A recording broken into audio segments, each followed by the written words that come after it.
It's being reported that The Fault in Our Stars director Josh Boone is in talks to take on Warner Brothers' big screen adaptation of Stephen King's The Stand. The Stand tells the story of a full-scale apocalypse driven by the accidental release of a biological weapon and the ensuing struggle of good versus evil carried out by the world's final survivors. Crazy Heart director Scott Cooper was previously attached to direct until leaving the project. Jeanette, buy or sell the sounds of The Stand? I'm going to sell it. I read The Stand when I was 13. It's one of my favorite horror books. It's in the top 10 easily.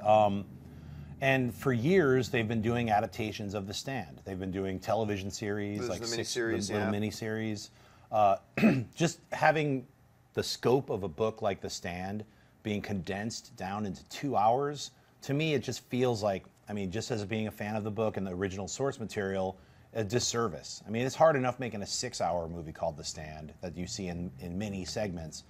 To make a 2-hour movie and like just kind of boil down, here's Flag and here's a woman from the South, and it's just such big ideas other than just being an apocalyptic end of the world type movie.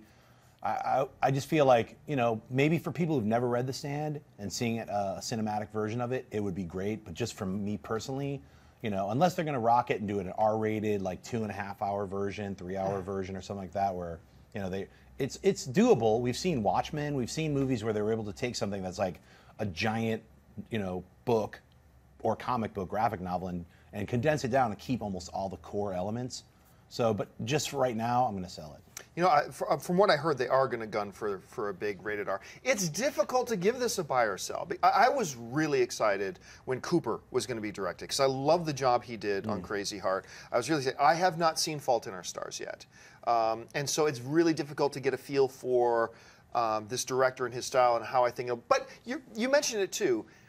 We got to keep in mind that almost every novel to movie adaptation is squeezing a book into a 2-hour thing, and sometimes it's really great and it works, and sometimes it doesn't work, whatever. So I'm not so bothered by the idea that it's going to be, you know, one single movie, because originally I think they did have the idea of doing 2 movies or maybe even 3.